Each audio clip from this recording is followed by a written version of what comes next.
Today, the ChillPoint keeps coming and it don't stop coming and it don't stop coming and it don't. Oh, maybe it does stop sometimes.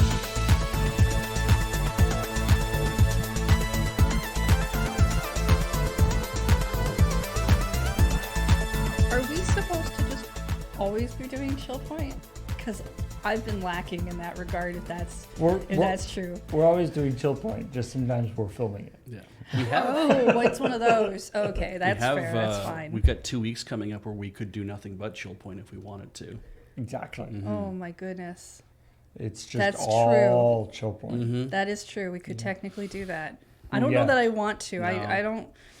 I can't soak my head in that for 2 full weeks. That's a lot. Yeah. I don't know if I'm going to even stand the next couple hours. Never mind. I love the ChillPoint is just like looking at your phone and just, oh, there's an article about that. Like it's just refreshing, and then every new article that comes in. It's just every press release is just like, I guess we're reading this now. React to that. Oh, Yeah. good. The ChillPoint, the like 24-hour CNN ChillPoint. Mm-hmm. Oh no, that sounds awful. That doesn't sound good for any of us. Generally, it what doesn't sound good for the viewer. Generally, what happens is that on Wednesdays when I get to my writing, I always end up talking to Heather about some of the articles, and then we have because I'm trying to find my path, right? Find your gag, and then try to write around your gag. That doesn't always help, but we'll talk about stuff, and then on Thursday you have to listen to it multiple times because you're editing it. Yeah. And then we end up having a conversation that night generally about well, here's all the things, because she's also reading all the articles to try to be prepared for today. I am usually not, so I usually just end up on the ones that I've done or reading like 2 or 3 past that because I'm like, this is the... But that means that we always have a fair bit of time. Like we spend half the week essentially marinating in the news and coming up with takes. Yeah. Well, that's just the time we do together. I listen to a bunch of podcasts and things as well. How do you think I find games to play? This is interesting. Mm-hmm. But before we continue, perhaps we should just quickly say, welcome to ChillPoint. He's learning. Which is a show that where we talk about the week's video game news as well as the episode of Checkpoint that just recently went up. Can we just skip everything though? Because it's just a hellmouth out there. Some fun stuff. It's not even like the fun Sunnydale kind. It's just... I'm not even sure if that one was technically fun when you think about it, but you know. I mean, not to like experience it, but to watch it was entertaining. That was way more entertaining. So yeah, let's talk about the episode of Checkpoint. Now there's the first story we talked about was Shin Megami Tensei 5 Vengeance. Yep. Being demoed at Download 21. Now, if it's not obvious to you, Kathleen wrote this story. Yeah. I wouldn't have said that. I would never have said that. Hey, what do you want to call a heavy metal music festival? Oh, Download especially. Yeah. It gets called like Download Fest. Yeah. So the headline Shin Megami Tensei demoed at Download Fest. Yeah. Immediately made everybody be like, oh, there's like a Steam event coming up, because Steam calls their events like fest. Like they use the word fest. I assumed it was a demo scene. Like I thought that's what it was. But yeah. That for anyone who doesn't know, the demo scene is what they call it back in the 80s when people were programming for home computers, like for Commodore 64s and Atari STs and stuff like that. You would try to do cool music and visual things that were basically a demo of what the hardware could do, and people just kept pushing the limits and pushing the limits. And so the demo scene became this like amazing thing of how hard can you hack to make your music awesome and your pictures awesome, and it exists to this day. And they do demo scene stuff for like all sorts of computers. So I just assumed Download Fest was like, oh, it's a modern demo scene thing. Nope, it's a heavy metal festival. Yeah, it is apparently the biggest rock and heavy metal festival in the UK. I do also like. I feel like I got Kathleen did a bit of a subtweet or whatever you call it on me here. Oh, yeah. Where it's she says, "Well, several people have flagged this as an amusing piece of marketing. I think it's brilliant." Like, look, I thought the idea of somebody playing Shin Megami Tensei, a notoriously grindy and deep game in the middle of a music festival, to me that's funny. They should I hope they also have like some DDR in that tent, and DDR for like a different song that's like not being that's always the best. yes, right? Absolutely, one of those. And I don't know, maybe like a Contra arcade game. There is something, Vampire I guess, Survivors Contra demo. I feel like thematically, though, that, heavy metal and SMT kind of dovetail. Like, they do kind of come together a bit, because it is about, like, the order and the chaos and the final thing of the whatever. Yeah. And if anyone wins, nobody wins. Like that kind of thing. And it's like, I shall take my final rest upon the sacrament of the... And it's like that kind of stuff. And I'm like, it's always very overwrought. And I'm like... Now that I'm thinking about it, I'm like, SMT is kind of the heavy metal of video games, and it's not like a heavy metal game, not like that frickin' like, what was that with the Brutal Legend. Brutal Legend, which is a heavy metal video game. Yeah, it's like, this is the heavy metal of video games. But anyway, also, I don't know. So I haven't seen anybody like say it out loud. I was like 50-50 on whether it was supposed to be like Shin Megami Tensei V, like, cause it's always Shin Megami Tensei 5 with a V. Yeah.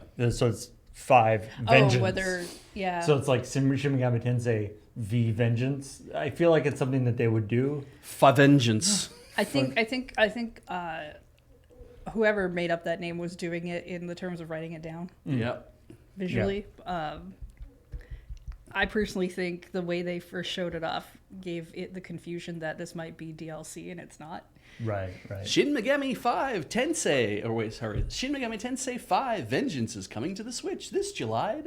Yeah. You can pick up your own demo today on the eShop. Doesn't seem to dovetail with that as well, though. All right. Well, the next story we talked about, speaking of things that have shown up in the eShop. Mm-hmm. I think this is an eShop only one, isn't it? No, there's a deluxe edition. That's twice as much money.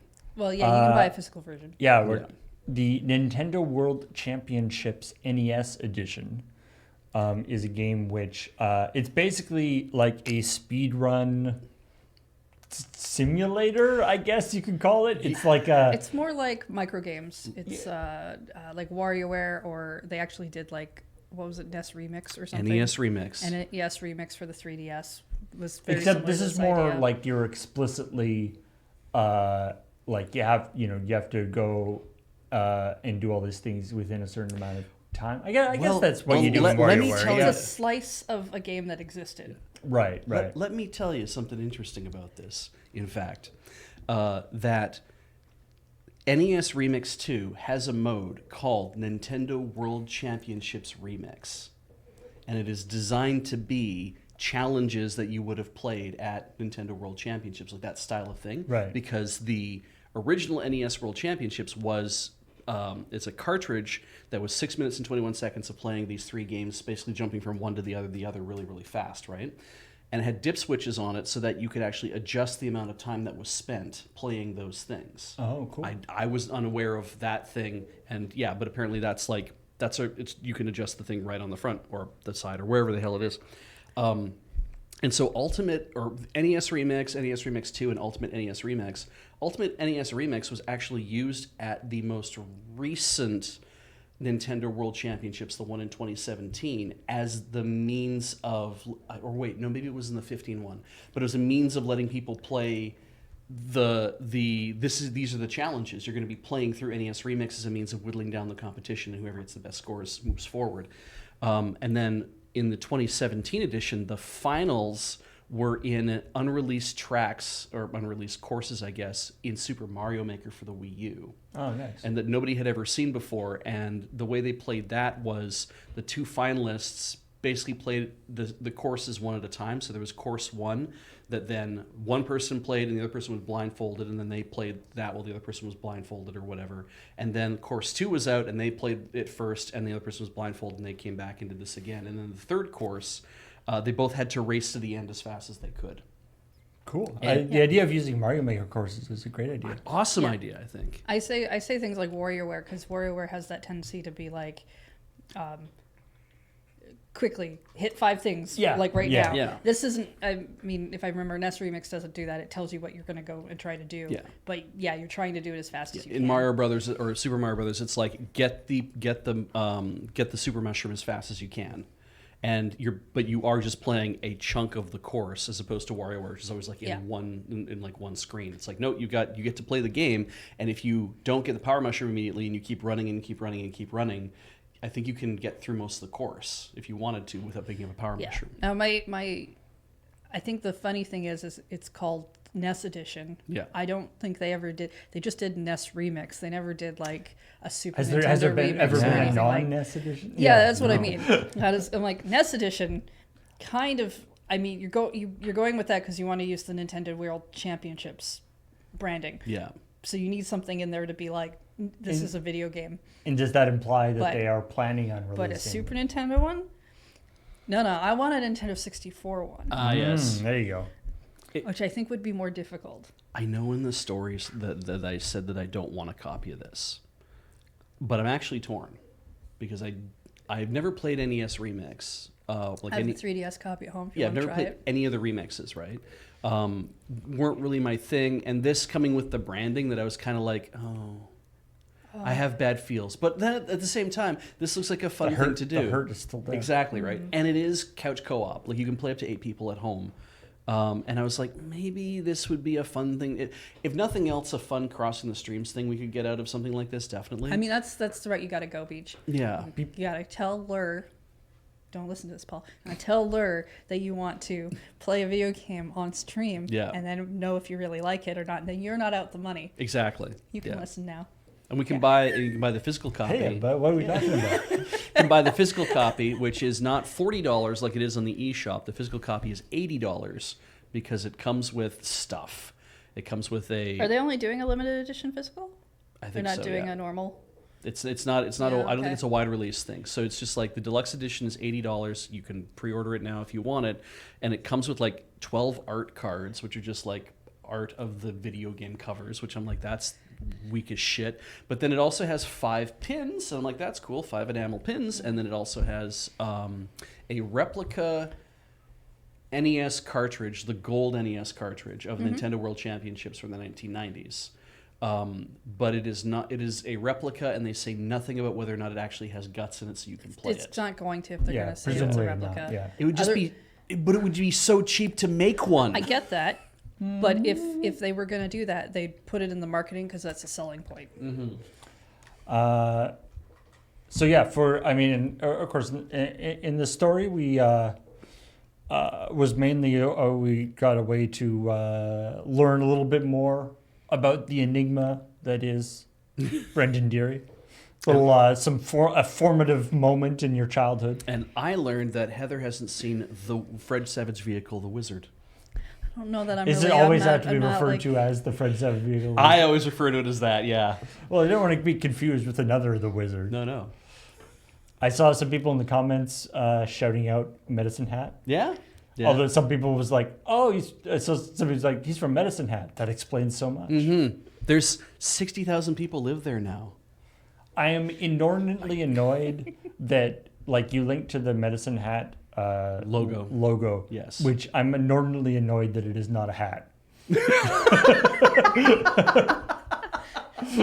That it's like a lantern or something. It's a gas lamp. Right. Yeah, because they have an enormous natural gas field underneath Medicine Hat. Question. Yeah. Does this mean you've been gaslit your whole life? Yeah.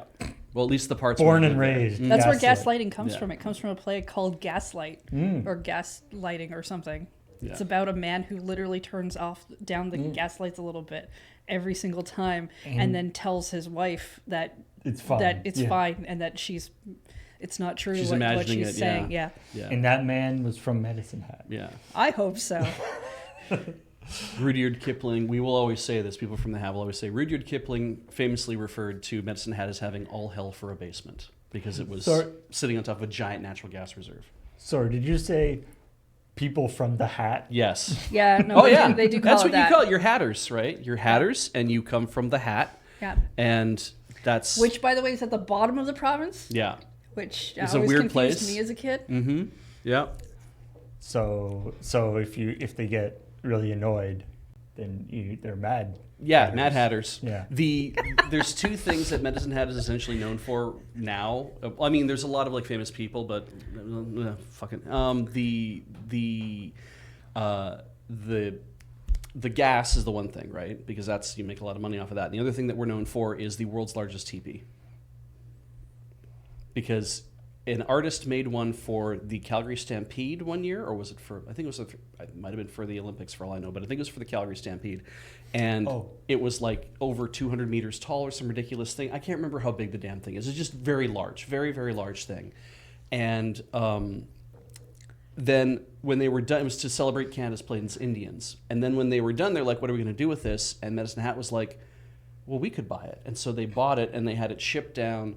And it sits on the edge of what I didn't realize until now was, or until recently was, the Blackfoot Buffalo Jump. It sits on the top edge of that. And it is so windy up there because it is just a flat plain. Like, it's just flat, and then there's a coulee drop.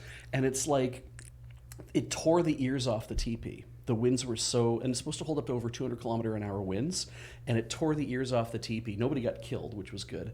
But it's like one of the big things they're very proud of is they have this teepee there. Do teepees have ears? Well, when you put all the logs together, they kind of lay over top of each other. So there was two giant metal ears. So, yeah. When you first started talking about that, I thought you meant like roll of toilet paper. Teepee. Yeah, no. I think the other thing we're known for is the fact that I think either it was my brother or myself babysat the Porter kids, who one of which won American or Canadian Idol season 2, like won it, Kaylin Porter, and Mackenzie Porter, who is his sister, which I believe we also might have babysat her at the time as well. All right. And she's like a country music singer and won the CMA Awards. I mean, I guess that shows that you didn't mess them up too much. Didn't screw them up at all, nope. So, I don't know, a weird thing to be proud of, I think. This is a weird run-in with celebrity that I'm like, I looked after these kids when they were tiny kids. They're not. You didn't run into a celebrity. They weren't a celebrity yet. No, they were just kids. Everybody had their diaper changed by someone when they were a kid. And don't forget that. And even if they had to do it themselves. Yeah. But all these famous people, Drake and Kendrick, that whole thing that's going on, they were both kids once, and they had like babysitters and stuff, and it was all I mean, Drake, we have like footage. Yeah. Like he was on a TV show exactly. when he was a kid. Yeah. Anyway, let's move on to Helldivers 2 news, and so a couple things about this.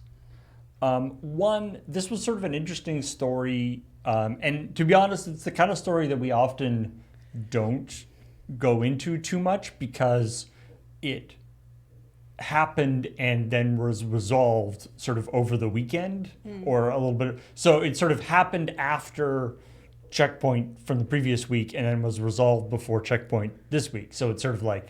Well, I wouldn't say it's fully resolved given that it's still kind of... Yeah. But, the majority of it. The main controversy. But the other aspect, so to just quickly summarize, the idea here was that Helldivers 2 is published by Sony. Not developed, obviously, but published by Sony. And they were going to they made it a requirement for you to have a PSN account to log into it to log into the PC version from Steam. And So it's interesting. Like for one thing, they were saying that the stuff from Helldivers was like that was always the plan. Yeah. Which I believe.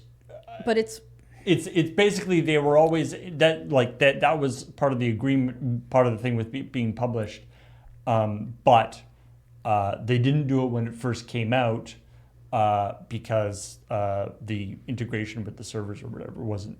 So they're just like, just get it out the door because we got to get it going. Yeah. Because we don't want people. We want to, we don't want people to be turned off in its like first thing. Yeah. And then they were like, okay, now we have to actually do it. But of course, that was not something that people wanted to do. And it feels for a variety of very understandable reasons. They're not the only ones to have the account thing. That's true. Like Ubisoft, third party, whatever's. If you buy a game on Steam that they usually make you also sign into their account to do the thing. So the PSN thing, the only reason that this and there are other games that you need a PSN account for. Yeah, so it's not special in that regard. What's special is they didn't make you have to use it when people were first buying it. Right. Which meant a bunch of people bought it who couldn't have access to it later. Include especially places that don't have PSN accounts available to them. Right. Yeah. Right. Yeah. So that's a big thing, is that PSN is not available everywhere in the world. In fact, it is not available in many places. Yeah, that's why it's actually been delisted from a number of places. Like the whole thing ends with Sony basically being like, "Oh well, we're still learning about PC gamers and blah blah blah," which is corporate speak for something. But it's not like they relisted that in all the countries that they delisted it from because. So, yeah, I mean, hopefully that is going to get figured out.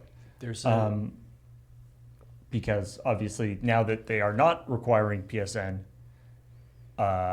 theoretically there's no reason why they can't sell it there. That being said, that doesn't mean.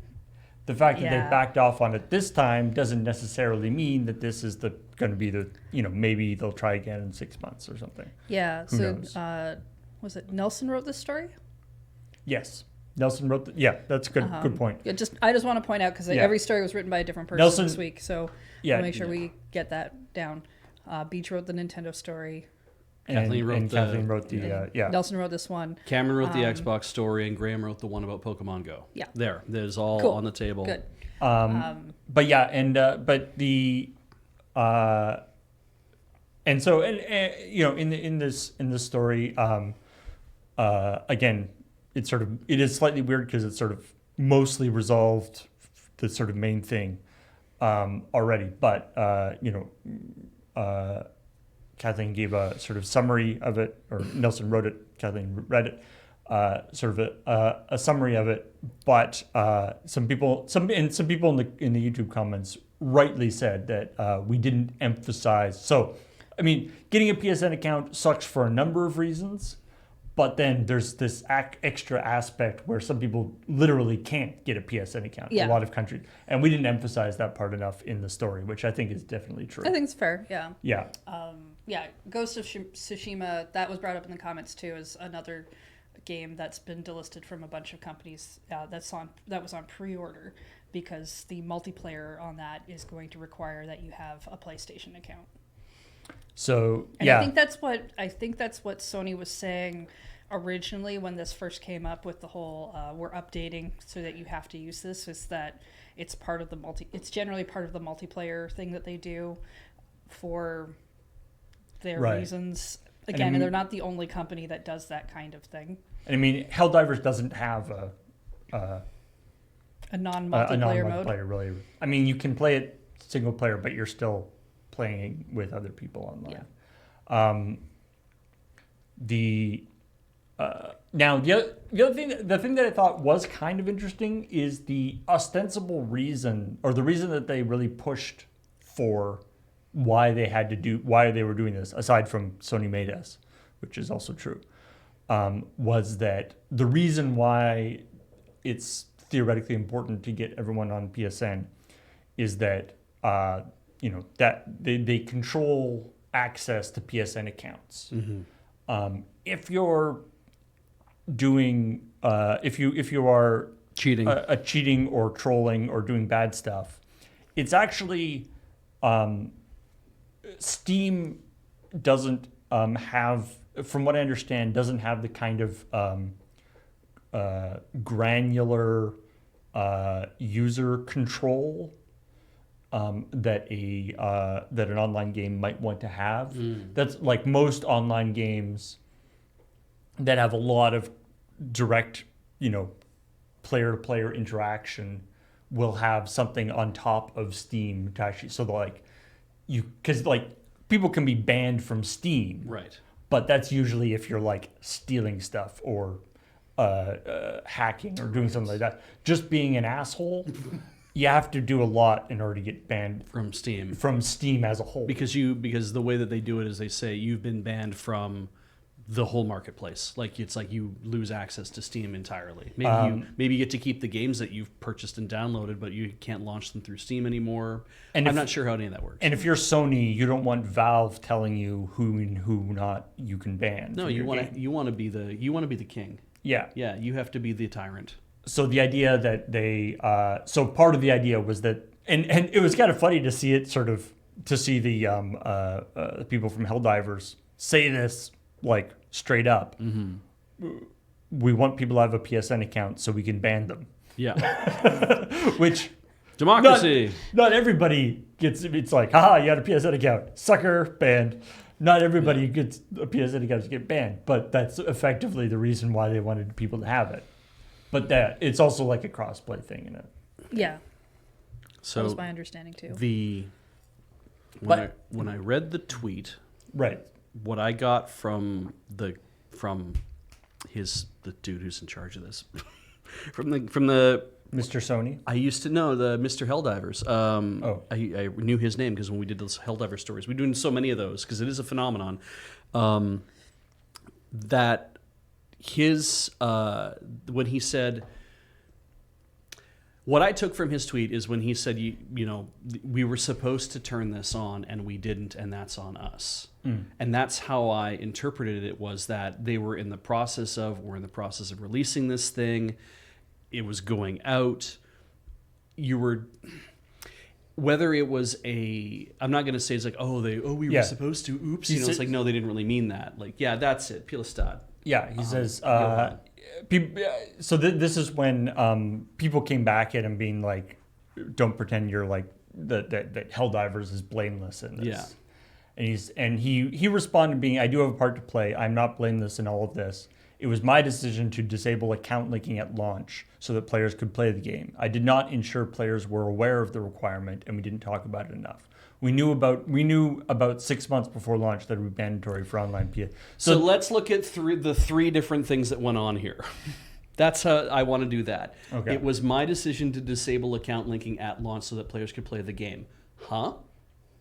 Was there something about having account linking at launch that would prevent players from playing the game? Or was it that it would prevent people who don't want PSN accounts to play the game? Like that's what I'm concerned about, is it's like when you said it was my decision to disable it at launch, was the fact that you had to disable it at launch, that was something you could literally say, turn this off. It sounds like a switch, right? It sounds like a thing you can click to be like, actually don't require that.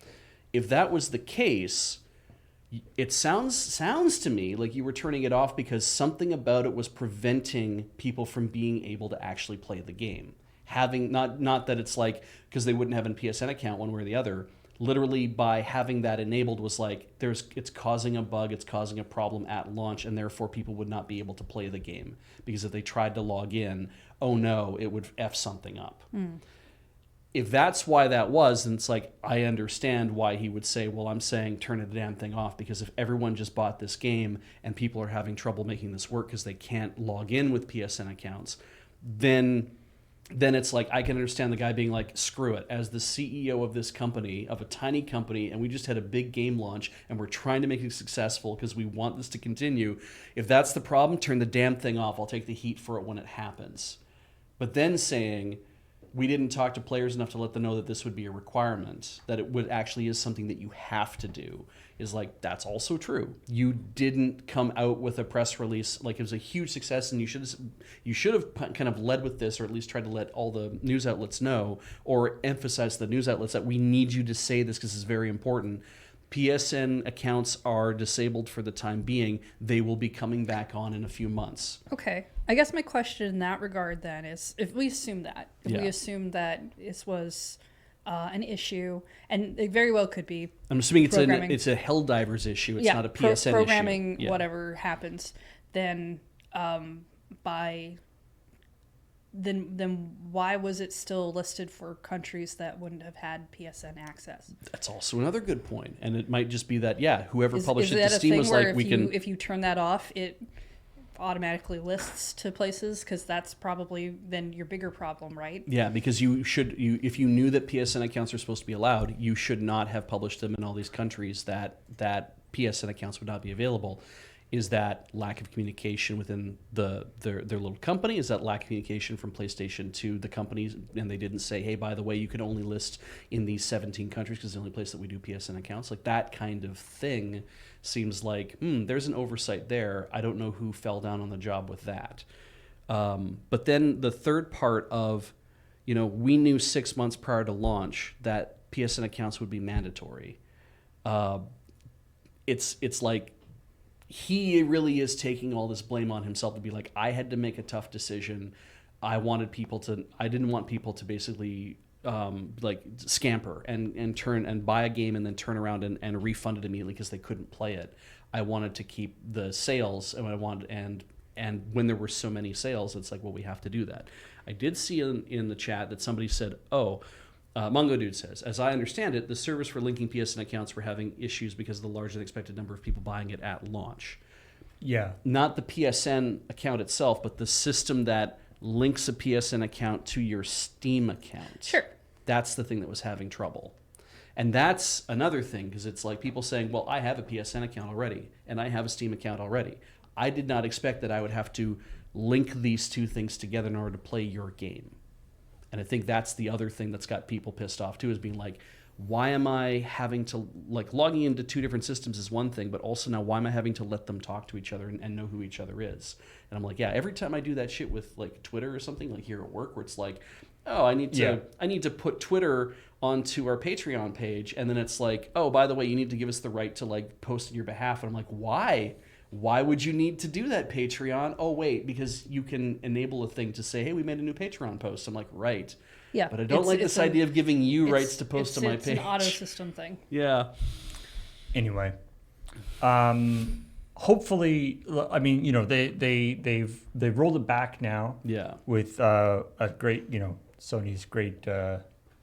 We're trying to do the best thing we can for the 10 countries we sell in? No,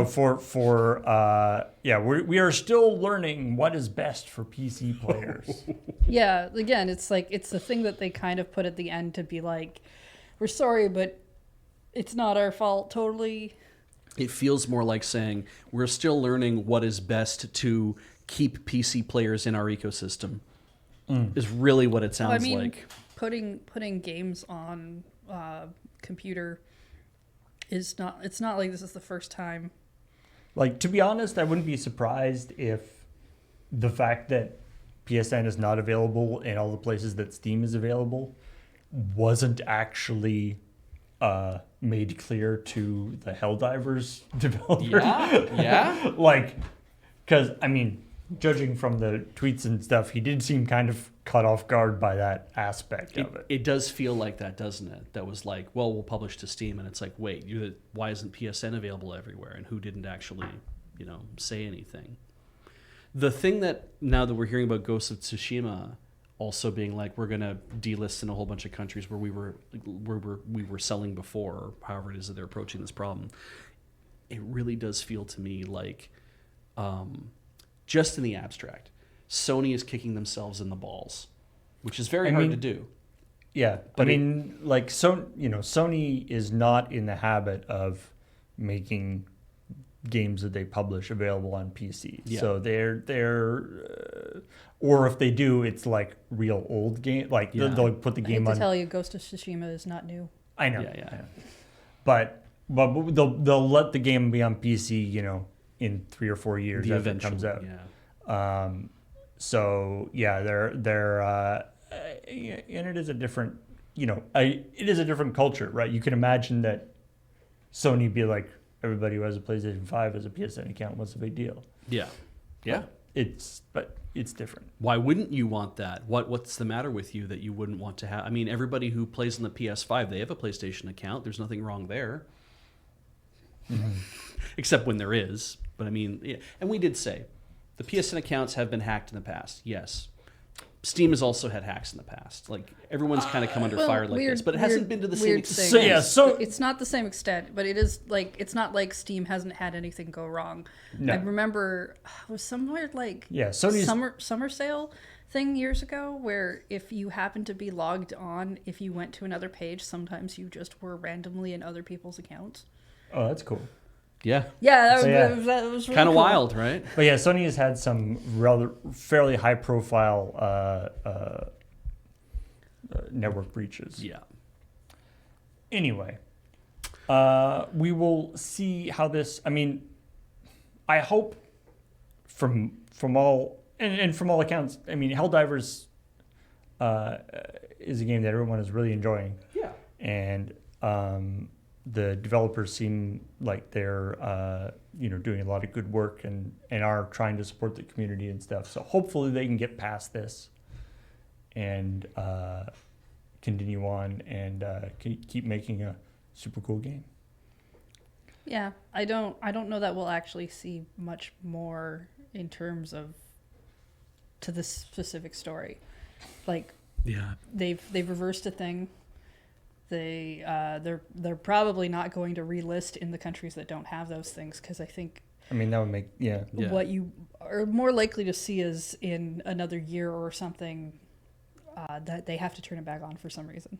Obviously for future, if this is a deal breaker for you as a consumer, having to link a PSN account with Steam thing. I would be suspicious of future games published by Sony.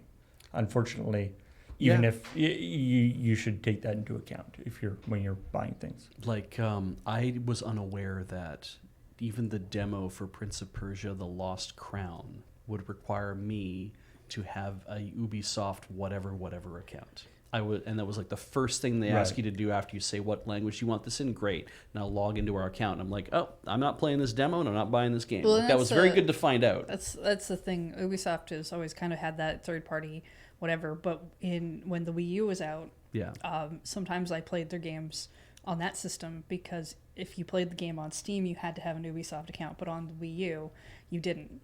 Yeah. But that kind Different of thing, time, it's like, I'm not coming from the console world. It's very unusual.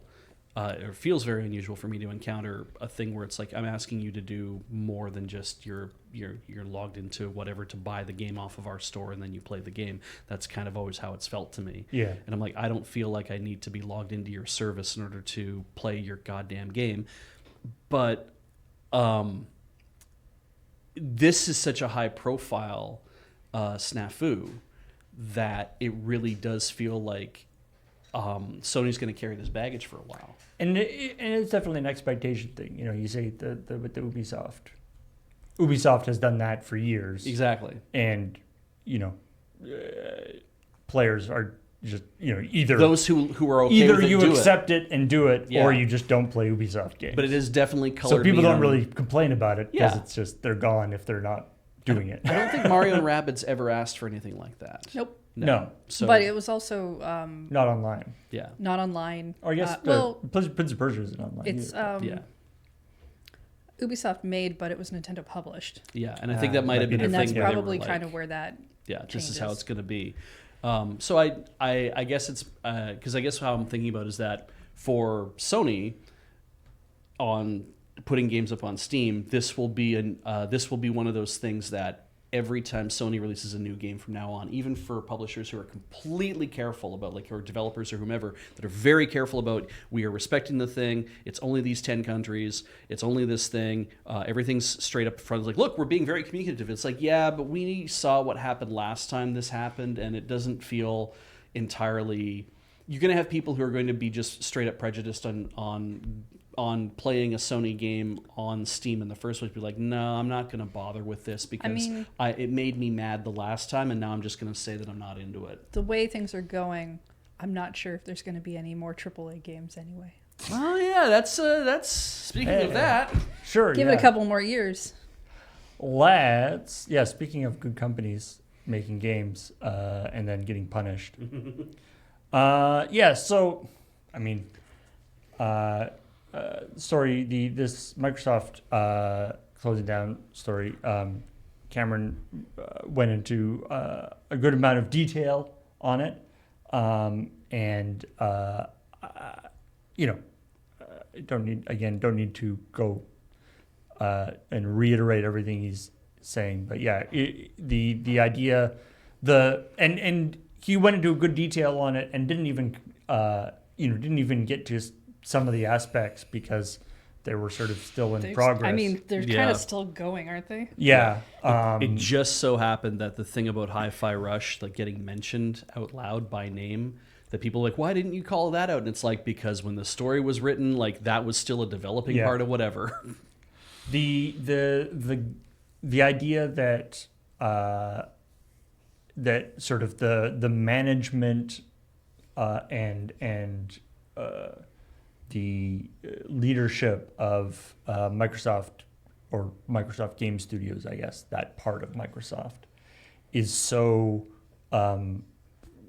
sort of disjointed that they are, on one hand praising this Hi-Fi Rush, which is a wonderful game, and then a couple months later closing down the studio that made it, and not even folding it into one of the other studios, closing it down. Yeah. It is, it's incredibly frustrating to watch as a sort of outsider, and you do wonder. It's like, what is going on? Like, is this just like they aren't talking to each other? Is it that they just have that it's just they're just responding to things they're just saying, like, responding to things just as they happen. It's like, Hi-Fi Rush, great game. Yeah, we really appreciate that company, blah, blah, blah, blah. And then, we have to close some companies. All right, let's close these ones. And not understanding that those two things are somehow connected. Yeah. So we have to remember, you did say some good key phrases there, from the outside. We're not inside. Right. We don't know all the details of things. They're not going to ever tell us all the details of things either. Agreed. But also, massive company, which means not everybody is necessarily... It's not like they all had a meeting, got together, and went, we're going to first shut down some companies, and then the next day tell people how great they were. Yeah. That's probably not what happened. We kind of look at large companies sometimes, especially when we see a lot of PR that works really well, and we're like, they're a well-oiled machine, and they're definitely in sync with one another, and that's very unlikely. It's very unlikely that all those departments even know certain things are happening, and that's why you get stories like people find out that they've been laid off by the wrong people. The press release. Things like that. But also, we've had stuff floating around where it's like, was it ZeniMax was told to that they had to consolidate, right? It was supposed to be their decision, and so they shut down these things. And the things that are being said is that they shut down companies that were in a pitching phase, not a company that was in the production of working on an active game. Right. Which makes sense. Yes, it does. From the perspective of, you've been told you have to get rid of things. It's way more expensive to shut down a studio that's in progress on a project currently than one that's still just pitching one, even if that studio won an award. Yeah. And then, actually, as an ancillary to this, somebody mentioned the chat, but apparently, Redfall, not do very well, but it has been getting some updates. And for one thing, apparently Arcane was working on a offline mode for it. Because it's currently like an always online thing. Okay. They were working on an offline mode for it, and we're like almost done. Mm-hmm. But now that's never going to be released because the studio is being completely closed. Yeah, it's just, it's that frustrating thing of like what's what saying that they're trying to make games and make new types of games or make exciting new properties and stuff, and then doing the opposite. Yeah. Well, it's also it feels short-sighted, but as we've talked about with like a lot of companies, it feels like most times they're doing stuff in a short-sighted way, right? They're trying to make the current number go up now, not later. And because I'm pretty sure Tango Games is one of the only Japanese studios Xbox had. I don't know. If it was not the only one, it would be one of the only ones. Because Xbox, as far as I understand, doesn't have a lot of Japanese studios. Yeah. So having that studio was supposed to be good for them. Yeah. At the same time, I don't know if that studio only made Hi-Fi Rush. They may have made other games that weren't received well as well. Like we look at Redfall, we're like, they made Redfall bad, and therefore... that's why they're getting canned, and it's like, well... They've said they sort of explicitly that the quality of the games doesn't count. That isn't necessarily why they're being closed or something. I mean, that's what you want, right? You don't want it necessarily to be about the quality of the games, at least... Because it sounds like if you make one mistake, you're out. Or even if you don't make a mistake, you're out. You don't make a mistake, you're out. The thing that I found incredibly frustrating with this, and this isn't a new thing, or isn't a revelation, but Cameron talks about, or Cameron wrote about the talking about the there's a sort of post-pandemic slowdown in the industry that has been a lot, sort of put forward as a lot of the reason why there's been a lot of layoffs recently. And you look at it, I grabbed a graph of the, game sales as one metric. And it's up, down slightly. Yeah. So, like, by all metrics, if you are a company that was acquired by a larger company in 2018, say, by, any metrics you want to look at, the industry and probably you as a company are doing better, making more money than it was when you were acquired. Sure, yeah. And yet your company's being torn apart, being closed, and for not performing well enough. Yeah. And that's just really frustrating. Like it's frustrating, the idea that it's like, it's like the weird situation that we had with the pandemic, which was lots more people inside, which was lots more people playing video games. There's this increase is not like, and for some reason people can't understand that was a specific circumstance that caused that increase. It's not just what the graph is going to do from now on. Yeah. And and that if it doesn't do that, that means they're failing and they need to be replaced. That idea too is also based on the game industry, video games industry as a whole has this kind of sell, and it's like everybody's going up, and it's like, well, not everybody was going up. We know that is that some people are creating games that weren't selling. And so you end up in that position, but if you look at the trend of being like, well, it looks like that we're, no matter what, the appetite for video games, that's really what you get from this, is the appetite for video games among people who are buying video games is continuing to grow. Oh, wait, we've had a bit of a downturn. And that's what sets off the panic, is because it's like, we've never had that before. We've never had a period of time like that, a prolonged period of time like that, where it's like, oh, it's starting to fall off a bit. Yeah.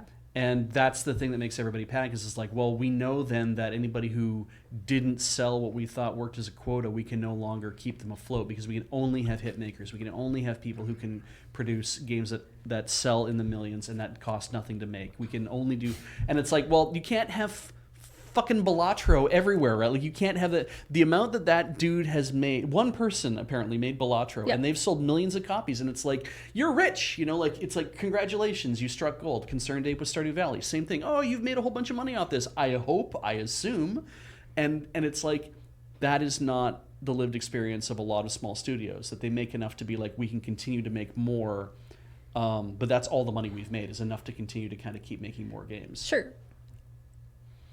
I do think, though, if you are in the pandemic and you're like, oh, look, we had a huge influx of cash. Yeah. So we're going to spend it. Yes. Because we want more. Yes. And we're then going it didn't to work all the and we're going to sort of we're going to work off the assumption that the graph should still go up that it's going to happen again. Yeah. Then in a manner speaking, there is the potential that you overspend, that you have to pull back. Yeah. It's still a very short-sighted.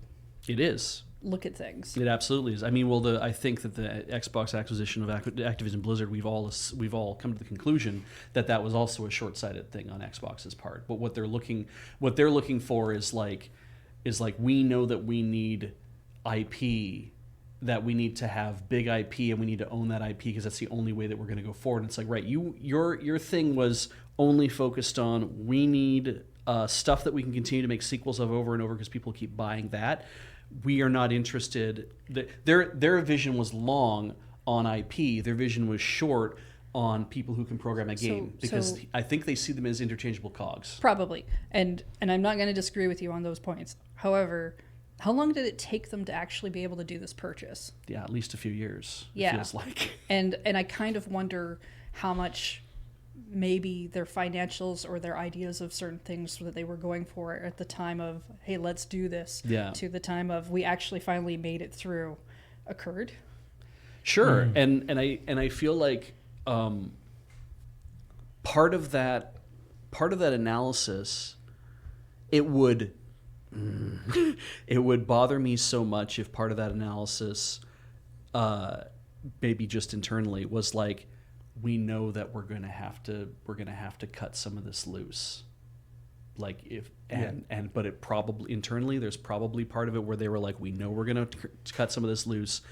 Don't say who it's gonna be. Don't let people know about that kind of thing. For all we know, it might have been like we know Tango Gameworks is kind of on the chopping block, and then Hi-Fi Rush comes out and it's like, hey, look, we can make great games. Apparently, it's the same team that made Ghostwire Tokyo and also Evil Within. I don't know how Evil Within did, but I know that Ghostwire Tokyo was like another kind of thing. I'm not saying celebrated. that their other games probably bombed or anything. Yeah, but I'm just saying they weren't like the hit. Yeah, they weren't the one that won an award or did whatever. Exactly.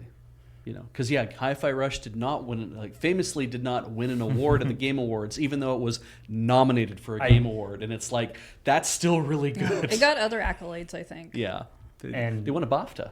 Yeah, I don't think that really counts for anything anyway. No, overall, not in terms of not in terms of what the publisher's ultimately looking for. Yeah, I would think, but it probably boosts some things in their marketing. And by and large, we see this in all media anyway, right? Like Amazon's having this whole thing right now where they're like, we need to make stuff that people are going to love and enjoy. So they make The Rings of Power and they dump like almost $1 billion into that. I mean, it's not $1 billion, I know, but it's like they dump almost $1 billion into that. And it is a flop. Like, it's like, it is not that popular thing. People are not that interested in this product. And they're sitting there being like, but why not? You loved and then you went to and it's like, yeah, dude, but we don't want that. But hey, if you want to go ahead and make that Gollum show, I guess you can do that too. If you want to go ahead and do it, like, keep dumping money into this, I guess, because you got more money than God, and that's what you should do. Is you should at least spread it around, I guess. But you're not gonna do as well as I think you're gonna do. And yet, I think the buzz about the Fallout TV show has been. Like, we've been watching it, and I'm like, I start to believe that there is buzz about that. I know that's definitely had positive effects in the idea that people have gone back to play Fallout 76, and more people are playing that now, and I think Fallout 4 as well, because those are the more easily accessible ones at the moment. Yeah. And so for them, if If not, at least I don't know if Amazon's doing super well on it, but I assume Bethesda's doing probably very well on it. Pretty good with it. Yeah, and it does make me wonder that is that going to be an ongoing thing that we're going to see. We already see this with the Marvel Cinematic Universe. That's like we made a few good movies at the very beginning, and then that just lit everybody's. That was a phenomenon. Well, right? Phase 1 was a had phenomenon. Some back and forth, right? Yeah. Fallout's the newest one. Last of Us had its TV show, and people love that. But like we had the newer Uncharted movie, and I haven't heard anyone really talk about that. Or, not great. We've got the Sonic Good to movies, hear. which seem like they're doing Yeah. okay, but I don't know how they're doing in reference to the Sega world of Sonic. I think the thing there is that ancillary media that people are pumping money into that is because now like it is ancillary, right? The motion picture and the TV industry are nowhere near as big as the video game industry, but if people are realizing it's like, oh, there's all this video game IP that we can be turning into other things that people can interact with, that I think that's going to also, that we're going to see more and more and more and more. It's going to be floods of this stuff. And that is just the whole thing. It's like buy up the IP, go to a movie studio, hire a few good writers, get them to make a game movie for you just so you can keep people interested in your product.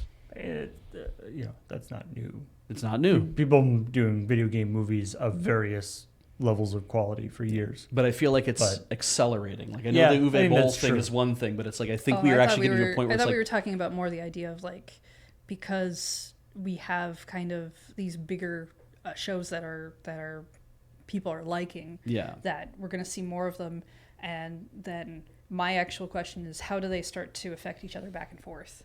Yeah, because there's always like that, Last of Us kind of has more of that cinematic that interesting aspect, thing in the game already. Yeah. So, and we already have a lot of games that are kind of pushing that, where like Spider-Man has quick time events that are definitely a much more cinematic approach to certain things. Right. They want to remind you of the movies as much as they want to keep you in the game. Yeah. I think they just want it to look really cool. Well, there's that too. Yeah. But I could see the two mediums kind of ending up working back and forth, kind of in the way that is like, oh, if your movie was really popular, you used to make a video game about it, but we were all like, oh, well, that game's definitely shite because nobody makes a good video game off of a property. I mean, that's an older time, but we could be hitting that period where it's like, oh, very popular game. Alan Wake 2 just came out. Why don't we have an Alan Wake movie? An Alan Wake TV series, like maybe a mini thing. Maybe it's a side story. If they wanted to, they could probably push more for that. Yeah, we will probably see more of those types of things, I think, because they're realizing it's like comic books might be a big deal, but comic books might have only been a big deal because they were around for 50 or 60 or 100 years. And that those properties are so well established among a group of people, it's like everyone came out to watch it, including new people. I think there's really only the tech to make comic books look like the way you want them to in movies now. There's that too, I think, yeah. I feel like I've taken us down the garden path. And anyway, back. Let's move on. Yeah. I wouldn't be surprised if we revisit some aspects of this story in the next little while as more stuff comes out from or Xbox does more unfortunate things with closing down companies and stuff. But at least I think like the lesson to be learned is like keep your eye on the indies, because maybe that's where you could be spending more time and having more interesting experiences. I don't know. All I can tell, and this is something that gets repeated often, is if you have the knowledge to program and you're doing video games, you're not doing it for the money. So the indies are probably where it's at. Probably, yeah. Speaking of not doing it for the money, You're doing it for the show. Pokemon Go. Oh. I mean, the Niantic is doing it for the money, but the people are playing it. So there's the newest Pokemons in the game, Wiglet and Wugtrio, which are I call it the Wiggins Pokemon. Yeah, they're the seaside versions of Diglett and Dugtrio, and I would say very kind of weird and disturbing, being like tall and thin and coming out of the Wormy. yeah, Don't they're worry. more like That fits worms. right. I don't That like fits it. right in with Pokemon. I don't like it. Mm-hmm. But yeah, as part of, I mean, this is not a new thing that, but it's reared its head again because they are beach biome animals or Pokemon, and so they only spawn at beaches. Yeah. And a lot of people don't live that near the beach. So the question becomes, how do you get one of these things? And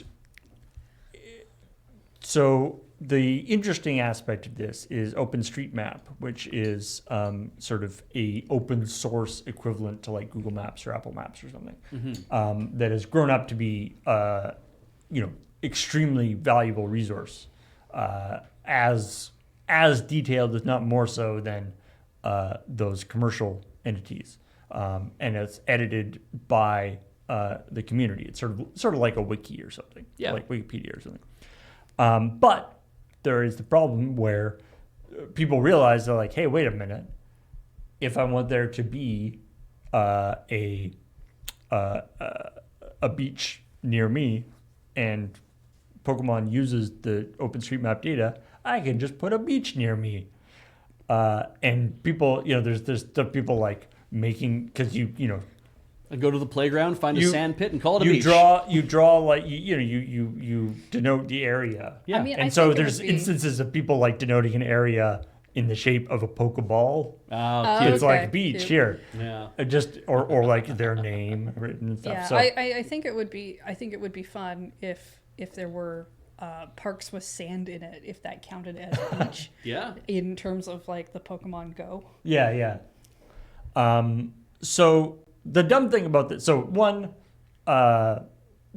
defacement or people messing with the OpenStreetMap thing is not a new phenomenon. Obviously, Wikipedia deals with it too. People, they know how to deal with this. They have systems that they can run it back. It's just annoying And- for a largely volunteer-based And it system. really needs to be noted that this isn't like the first time Pokemon Go has put certain Pokemon in certain areas. That's Right. kind of always been part of the game. We've had the regional Pokemon. We've had Pokemon that only show up at night. I think there's some that are more prone to showing up in certain weather conditions now, that kind of thing. They've always been annoying, especially if you're not a person who does like a lot of travel, because that's kind of supposed to be the fun of it, I guess. And if you're like, I think they do trading now, so I think that was more of the hope. The problem comes in here when it's like, well, it's a specific kind of beach, and now we're wrecking another product trying to make those Pokemon A community show up. project that is meant to try to create an accurate picture of the world, which Right. is something you can say is a true thing. Like, the world is a real thing. We live on the earth, and it is a thing that you can create maps for and say, this is what this is. And you can be no sort of like, there's no trap beaches or kind of things. Like, it's like, oh, I put a thing in here to show you that it's my version of the map, right? It's like, no, we're all going to be very accurate about stuff. The other thing that's really important about this, and stupid, is that Niantic doesn't update the map in, like, it's not a live OpenStreetMap map in Pokemon Go. They don't update the map in Pokemon Go that often. Last thing I saw was like a year or two ago. So these updates and defacing of the OpenStreetMap thing aren't even like you can't just like edit OpenStreetMap and then go onto your phone and see the beach there. Yeah. It doesn't even work. Yeah, you have to cross your fingers and be like, oh, I hope that it's going to go through and no one's going to catch me. It's like, no, because the people who are really into OpenStreetMap, they can see what the edits are. Yeah. This isn't also like the first time Pokemon Go has ruined real life things, right? Like, their map data used to be like, oh, there's a Pokemon gym in the middle of a graveyard. Now you have a bunch of people like walking through places they're not supposed to, right? Because by the same token, if for instance, there was a erroneously marked beach in OpenStreetMap near you, and you don't play Pokemon Go, but people are coming around to your house because they want to be near a beach and messing with you. Yeah. You can't fix, like, this has been, we've talked about this as a problem. There's like, there's been situations where like the median in a very busy highway has been marked as like a park. Yes. Great. And then people are trying to get to that over and over again and really interfering with the traffic and all this stuff. And so, and by the same token, you can't just change that in OpenStreetMap and expect it to update. So you know, they have to change it and talk to Niantic and get them to do it. It's a whole thing. So yeah, please contribute to OpenStreetMap if you desire to, but please do not mess with it. It's funny you mentioned this because east of Edmonton on Highway 16, before you get to like Ardrossan, I think it is, for anyone who cares, there is technically a park in the middle of a highway. The Highway 16 is twinned as well, so it's quite wide. But the median splits at one point and goes around quite a long strip of green land with like trees and stuff growing in it. That isn't like a traditional median, because I'm pretty sure it's also a cemetery. That's in the middle of the highway, and I have no idea how people get to it. But I think it's like an old cemetery, so it's just kind of sitting there. Well, yeah, chances are good they built the highway around it. It's a very weird feeling to be like you're driving by, and all of a sudden the highway splits, and you go around what I think is an old cemetery, and then it comes back together, and it's lowering like, the really cemetery weird. property values. It's a very weird feeling to go by there like that. But the second thing that I'm curious about, on Pokemon Go, can you actually see what's going on in other parts of the world? Like, can you drag your map to say, actually show me what's going on in a different area? It's at least not. It's been so long since I've played, but as far as I understood it, you can really only see kind of near you where you are. Like Pokemon only spawn like around you. I think. This is then a harder ask because I come back to Medicine Hat again. We built a beach in Medicine Hat. Oh yeah. I wonder if it's marked as a beach on probably there, because I believe I would assume so. I believe there's natural and artificial beaches separate are separate entries in OpenStreetMap. There's a great big park called Echodale, and they built it during my youth, and they have a lake that's like a dumbbell. It's like two perfectly round lakes practically connected in the middle, and one had like you could go fishing and boating in it, and the other one you could swim in, but they were connected. And I'm like, I don't know how this all works. And they built a beach around the edges of it, so there would be like a place for you to go in town, well, out of town, but technically in town, and go swimming in a natural environment. And they built beaches and fire pits and all sorts of stuff. And it was like, this is really cool that this landlocked area, well, landlocked with a river, but it's like this landlocked area, there's actually a safe place to go swim if you want to. That isn't just a local pool. Yeah, there is. And now I wonder if there are wiglets and wugtrees in the beach. There is a thing for I think it was meant to like so you could join gym fights that were further away from you. Oh, okay. But that was like that's a very specific item thing. I think you have to pay for now. I think you may have always had to pay for it. They may have given everyone like a couple for free or something.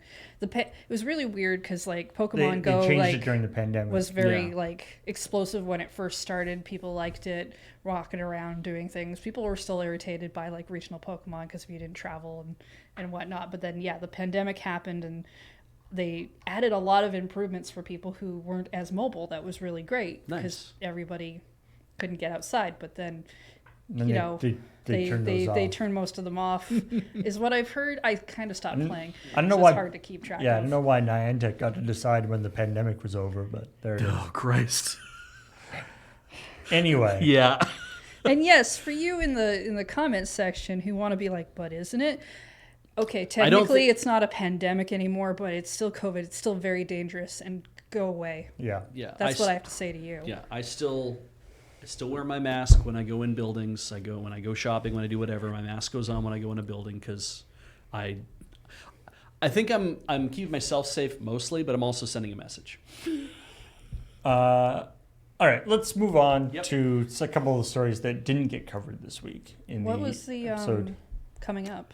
Oh, the episode the coming up was just that EA CEO? Yeah, it was that EA CEO Andrew Wilson said the Battlefield development team has learned valuable lessons and the next Battlefield game will be a tremendous live service. Oh, right. So Yeah, I don't There know. wasn't really news there. It was I don't think more we just really need snark. to. Yeah, we don't really need to talk about that. It's fine. That was a tight coming up, though, right? Just to be like, It's oh, good we learned coming some up. lessons. Also, we're going to do this thing again. It's like, what lessons did you learn?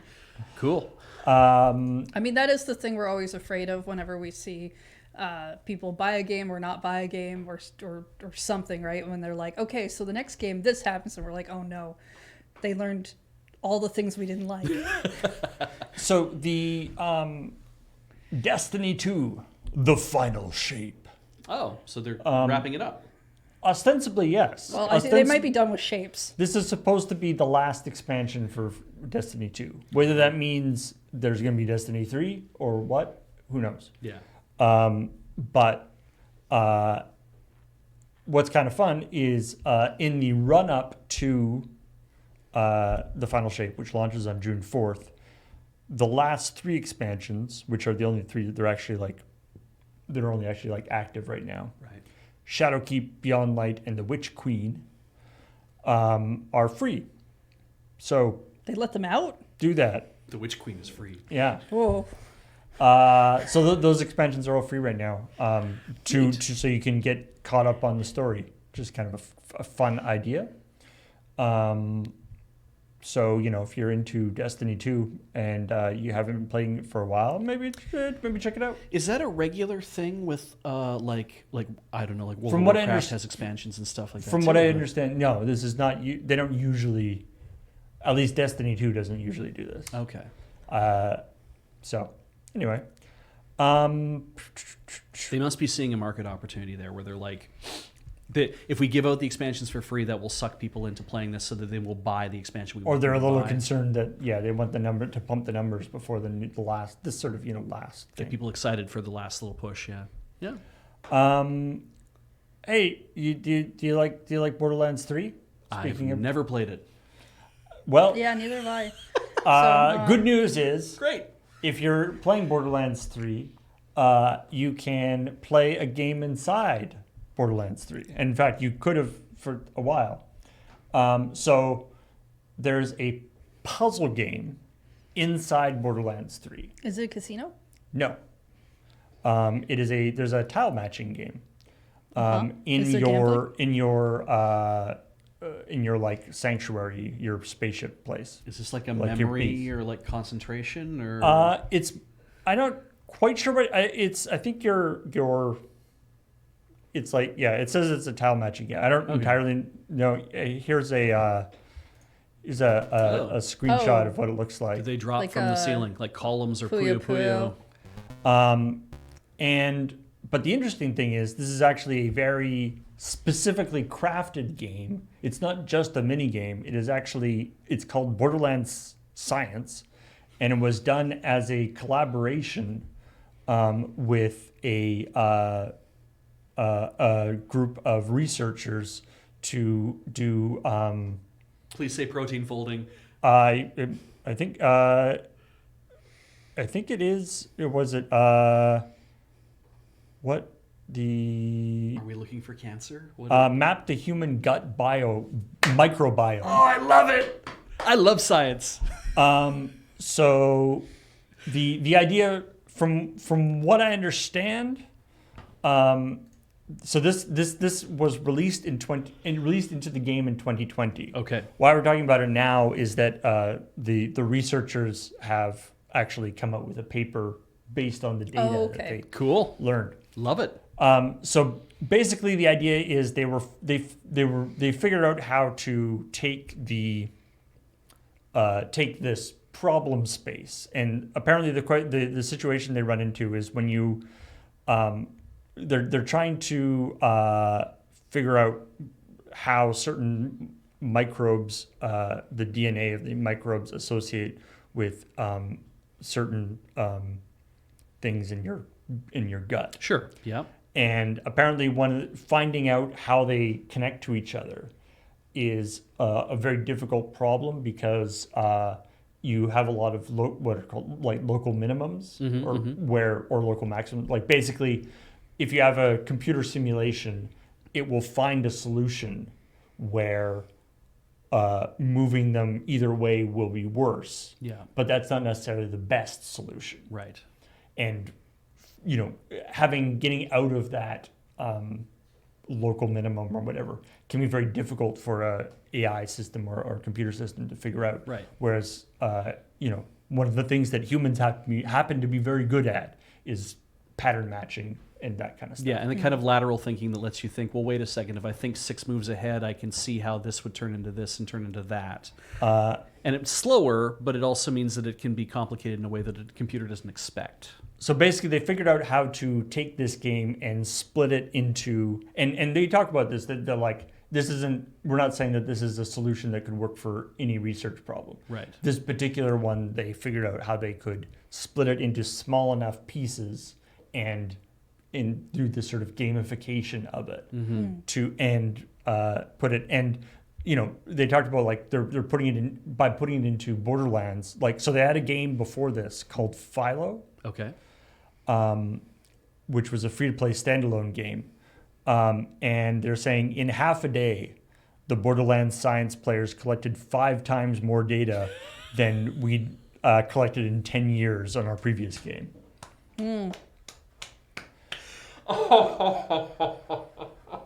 That's so great. Yeah. So,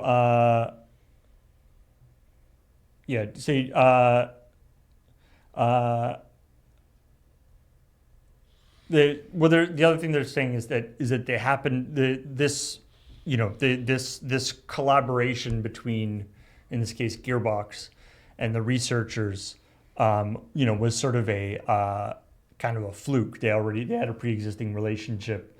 Saying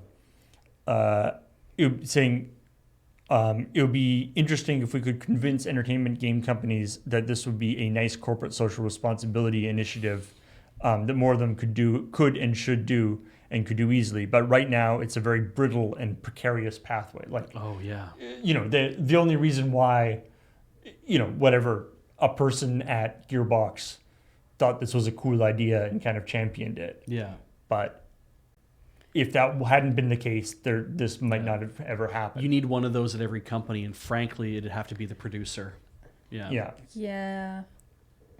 And we know how companies are about keeping up with good things and standards. But there's in the also society we have formed. There's also the ease of you have to produce a game that actually has to have a result, something like not just like it's a game that keeps you busy. It's not just Bejeweled, right? And that idea of, well, I know how to make Bejeweled, or I know how to make Threes. Like we've copied that shit over and over. It's like I can make a game like that to throw into Borderlands right now. We can be done in about 3 days, and then we get the art team to work on and do whatever. It's like sure, but turning it into something that actually has a productive output, is I guess the bigger problem, right? And if I was a producer or something, I'd be like, well, am I willing to give you 3 weeks to ensure that, or a month or 6 months or whatever, to be like this little mini game, which is hardly that important to the overall structure of the game? Am I willing to give you the time as a developer to work on this thing and make sure that what you're getting out of it is what these scientists are expecting? I think that's always going to be the business thing you have to justify. And if you're a very independent minded studio, you're going to be like, darn the torpedoes, full speed ahead, let's do some cool science.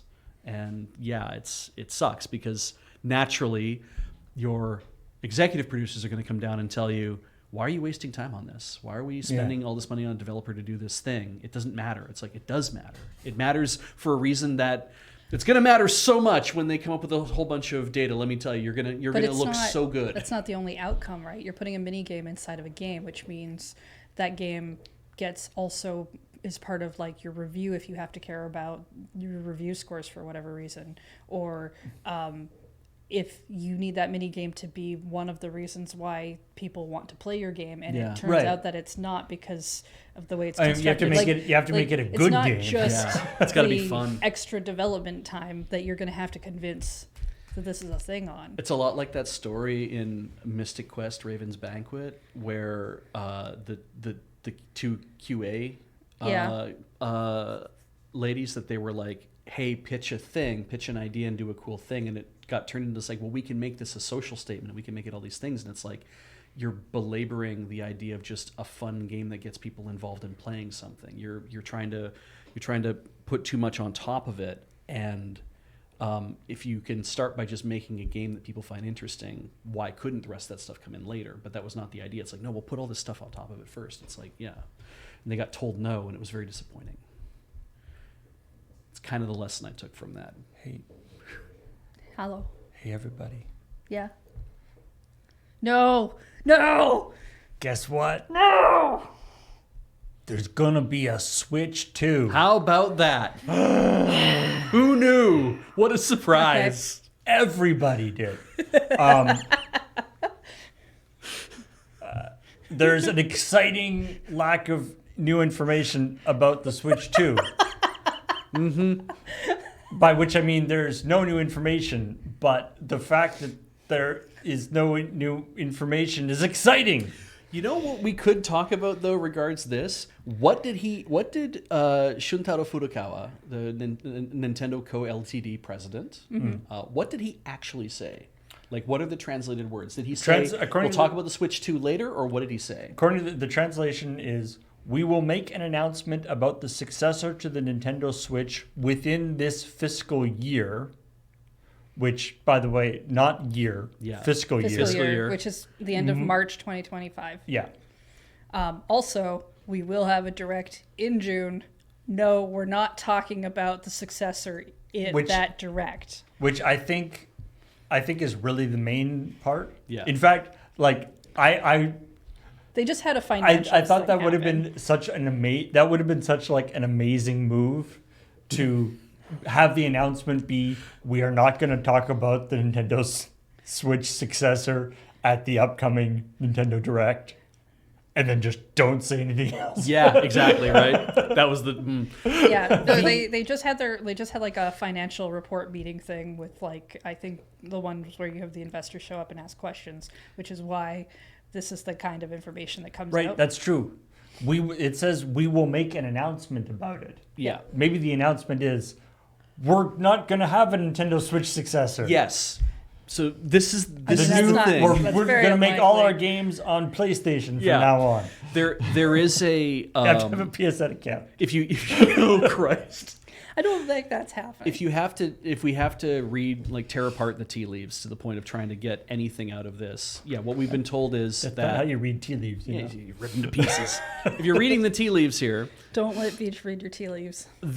what we were told is we were not told that we will be announcing the Switch 2. That is not what we have been told. Usually in the past they will say something. They've constantly reiterated that we're, like, in the middle of the Switch's life cycle. Sure, they'll say things like that. When people ask about a successor. So they have not said anything about we are announcing the Switch 2. What they said is that we are announcing the successor to the Switch.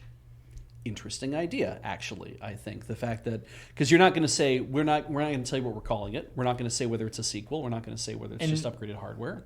I mean, it's weird that the popularity of the Switch, but, like, the idea that Nintendo would just do a Switch 2 rather than something Completely different ridiculous. again. Yeah. But how about, what is Nintendo very well known for doing? Something very different all the time that people are like, what was that? But they also do iterations, right? Yes. Nintendo, Super Nintendo, Game Boy Color, Game Boy Advance. I mean, even moving to the N64 was still, like, part of that whole iteration. Yeah, like they've had complete changes, sure, Yeah. but they've also had iterations, so they can go either way. Yeah. Switch U. But it's a second console that go. I mean, it wouldn't surprise me, because they did have that thing a long time ago where they were like, we're going to make a hardware accelerated thing that sits on your. That's like, basically we're going to make a dock type idea that when you're at home and you're playing your Switch, that there would be a special dock that it could go into or that it would communicate with that would be more powerful, and that's how you get your 4K out of it. They have a patent for that. We know all these things, but what we do know is that anyone who's saying, oh, the Switch 2 is coming out, whatever, it's like, that person's not reading what's being said, because it could be very likely that they say, we're going to make solely a handheld system that has no sort of communication with a home device at all, or that it is sold only as that, and that you could buy your dock separately if you want to put it on your screen, on your TV screen or whatever. There's a lot of different ways that they might approach this upcoming problem. Yes. The easiest way is to just make a more powerful version of what they've made. Sure.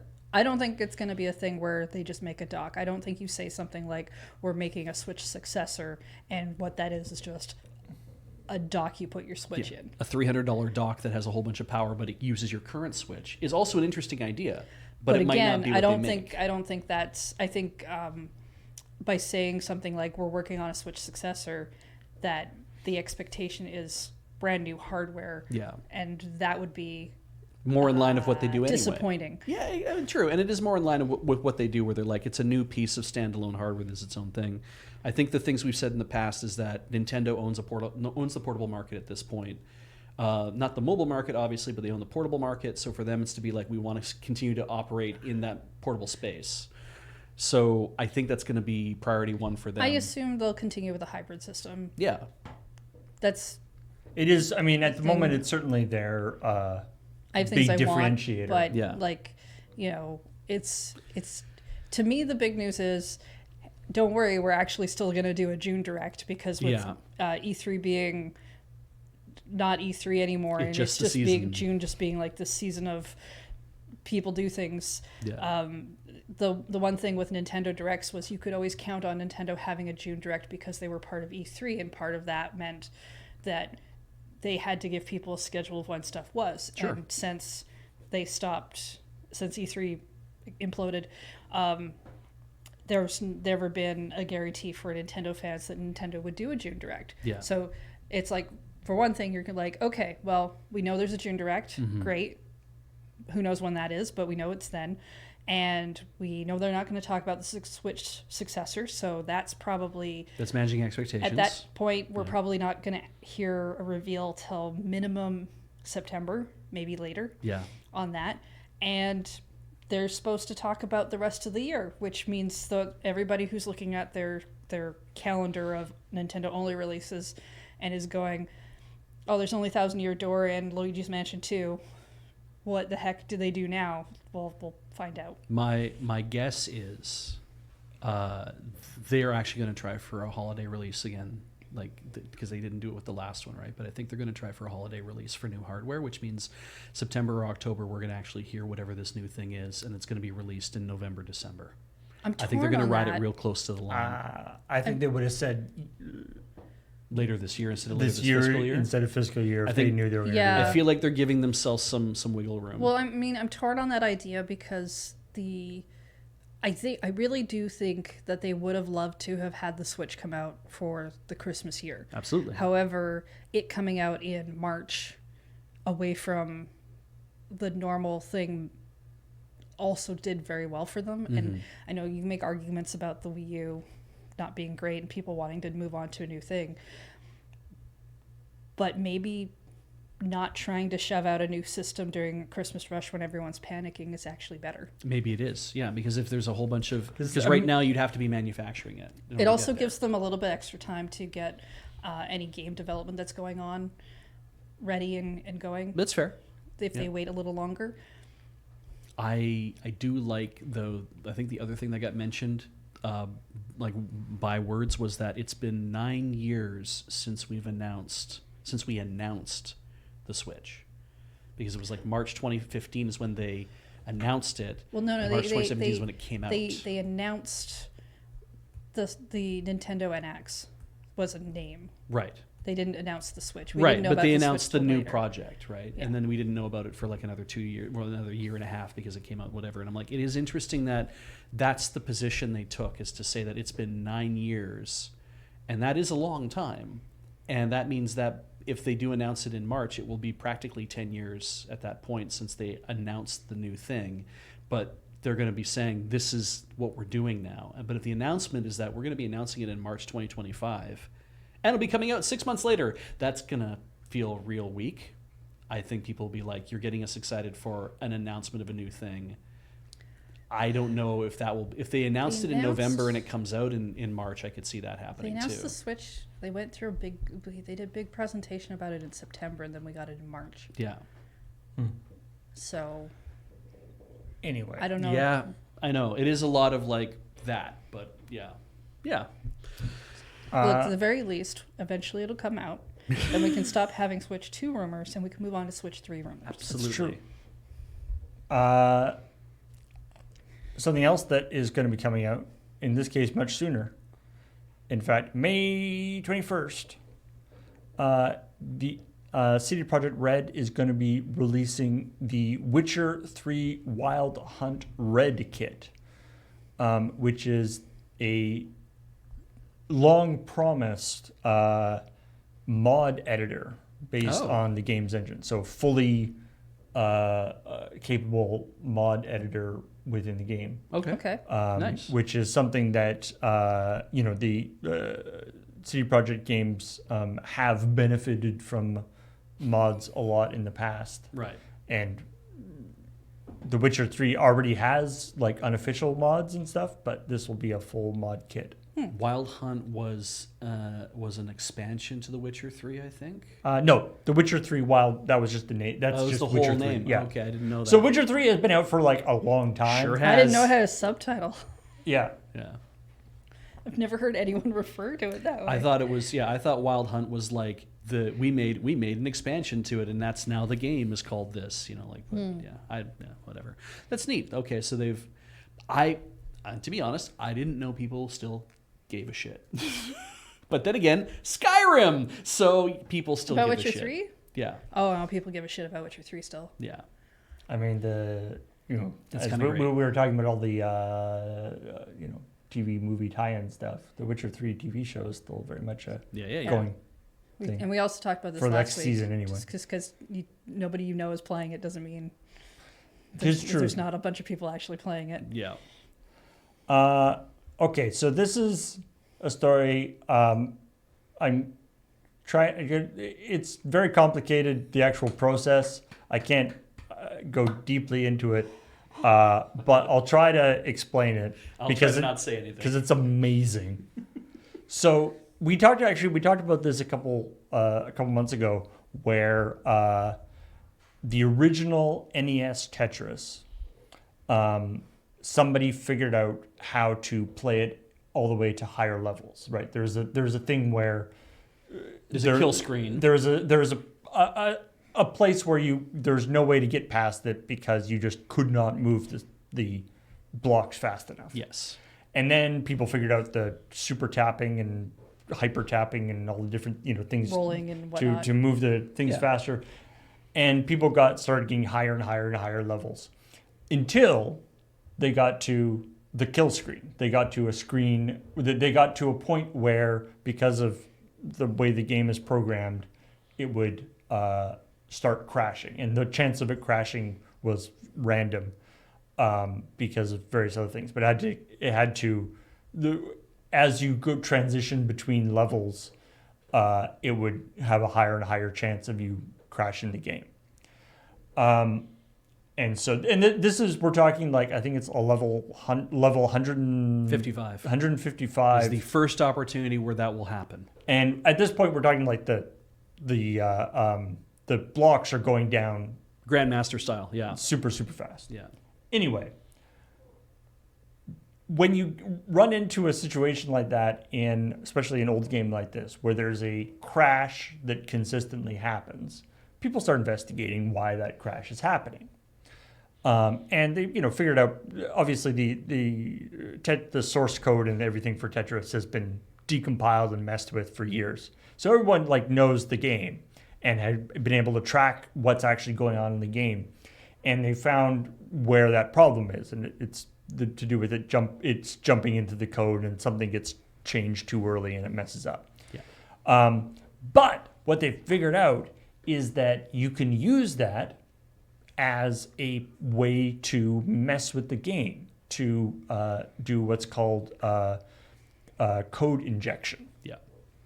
Or arbitrary code injection, being that you can then... So basically, people have figured out that you can take Tetris and by setting things up very specifically, basically you can put your... you can put specific names into the high score table. Okay. And then crash the game deliberately. So first you have to get to level 155. So you have to already be like a really good Tetris player. Okay. And know how to inject code. And you know how to do this code injection Okay. thing. Which, by the way, also, yeah, it's in the high score table. So you already have to have gotten like a couple of high scores. Right. Okay. And then you have to crash the game at a specific time. And we're talking specific in the sense of you have to crash it while it is in the process of executing these certain routines, which means it's like a frame perfect thing. And there actually is like people made like utilities that have like a little metronome timer. Oh, okay. For you to be like, okay, start the timer now. Now crash it. Okay. Basically, because you have to try to complete a level at the exact right time so that it'll crash properly and do all this stuff. Okay. Yeah. And then what you can do is basically makes the game try to execute the code in the position of that high score table. It tries to execute the high score table as code. Yeah. Right. So that means you have to get like your high score names in a certain order too. Yeah. And then put in certain names. But what you can do is if you put it in the right names in the high score table, when that gets executed as code, it sends specific commands. Okay. And they're very limited in what commands they can send because that's commands that they have to be able to write the ASCII codes for those letters have to line up with the actual commands that they're trying to do in the game. End result is they're able to do this. They're able to fix the game. So it doesn't crash. So they figured out what the problem is, why it's crashing all the time, why it crashes at a certain level. And they can, by doing all this complex stuff, basically fix the crash, make it jump over that section in code where that crash happens. Does this mean every time you have to crash it on purpose in order to jump past the crash? No, I think you only have to do it once. You do this once and it fixes the it coding fixes your the game. crash, and then you can keep playing. Yeah, but it has to be running that entire time. Yes. So you had to have gone through that, but the game has to everything has to remain resident in memory, so you can continue to play a new game, and then you can play longer. And ostensibly, theoretically, you could make it do at this point you could do whatever you want because you can insert different code and stuff. Yeah. So far, this story is specifically about literally fixing the game from within the game. Yeah. Because you don't. And they demonstrated it not only on emulator that has all the special stuff in it so they can do it, but they have actually done it with a real Famicom. a real Famicom in a real system. Yeah. Okay. And you have to have 4 controllers to make it work. Right, and you have to because you're getting part of the thing that how you make it crash at a certain time is how you make it jump to the right place is you make it read the controller ports on the third and fourth controllers. It's really weird. So I agree that these things are really neat, but every time I hear them described, especially when it's but also you'll need 4 controllers, and also you got to do this, and you got to do this, and very specific things. I feel like playing Tetris normally, was akin to just getting out of the bed, and now but now you're there's I gotta get my socks on to get out of the bed. I have to get over this railing and do 6 other things in order to get out of bed, and I'm just why would you even get out of bed? Yeah. It's what I feel like, and imagine if you're say somebody studying the way DNA of the microorganisms in the gut biome. Yes. It's you see a story like this, and could we somehow harness this ridiculous stuff for something that's actually useful rather than playing Tetris longer than you were supposed to play Tetris? Yeah. The people How do we harness this brain power? The people who are thinking about the means to do this, I feel like it's what they do for a living is already something that occupies their brains in this way. This isn't a janitor goes home and it's time to tear the assembly code apart on this goddamn thing. It's you're probably already an assembly programmer, you're probably already working in things like this. You're probably doing these kind of things in this industry to begin with anyway, and you go home and it's I just want to play with the 6502 today. It's I don't want to think too hard about my work. I just want to do this old cool thing, right? So I feel like that's maybe the encouragement there I'm not to say that there aren't janitors who probably love to work on 6502 as well. I'm not, casting aspersions on that, but I am saying that it's like it's more than likely than not that the people who are into this are people who are like, I'm performing at this like incredibly complex job and I just want to go home and do something simple like screw with Tetris and see what we can make it do. I mean, sometimes the human brain can really get stuck on certain problems and then get really focused. That's for true. some people on a certain hang up, and that's kind of, it's not always a thing you control on what you like. Suddenly you're like, you have your fixation. Yeah. So yes and no. Anyway, I like that this just told me that you were able to plug extra controllers into a Famicom, because I had no idea you could do that. The Famicom had an extra port. Yeah, it had an extra port. Yeah, and apparently, though, because I thought that would be the same thing as the expansion port in the bottom of the NES, but apparently they are two different things somehow. And I thought that, because it's like, oh, you could always plug a keyboard into your Famicom. I'm like, oh, it probably uses the same kind of thing that's on the bottom of the NES. It seems like they're not the same thing somehow. So I was like, that's very interesting.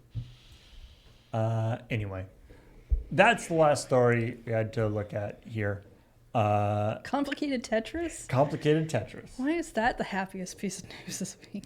I was trying to write a story for it that described how I was watching the Displaced Gamers YouTube video on it, and I was trying to come up with a way to be like, okay, so I started watching it, I got about 4 minutes into it, and then I drifted off to sleep, and I woke up at the end when Heather came into the room, and I was watching it the last 3 minutes at that point, and I'm like, I should go back, and then I was like, oh, I could do a story on here's how it works, and just talk about the dream I had.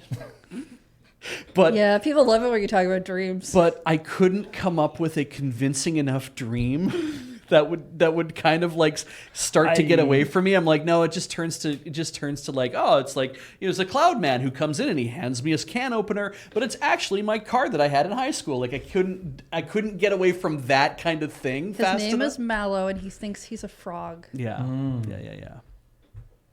Wait, that's not a dream. It's a real thing that happened. Like the wizard, the Fred Savage vehicle. You played that game, right? Yeah. Isn't it just really adorable how shocked he is whenever he finds out truths about himself? Yeah. He's like, hey guys, it turns out I'm not a frog.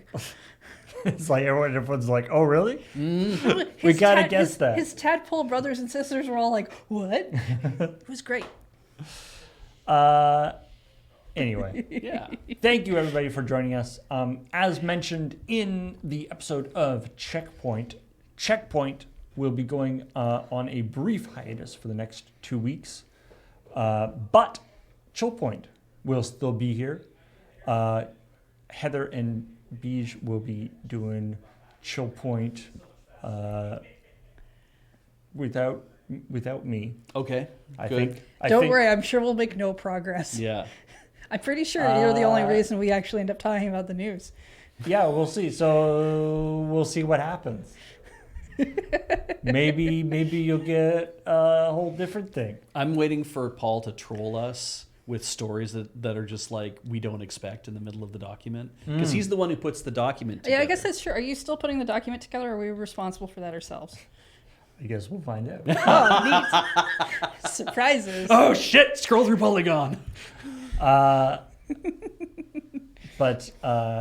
if you haven't watched this week's episode of ChillPoint, you can up on our YouTube channel, youtube.com/LRRVG, or if you're watching this on YouTube, it's probably somewhere near this video, like in the sidebar or something. But anyway, thanks everybody for watching, and we will talk to all y'all later. Hit up that Patreon at patreon.com/loadingreadyrun.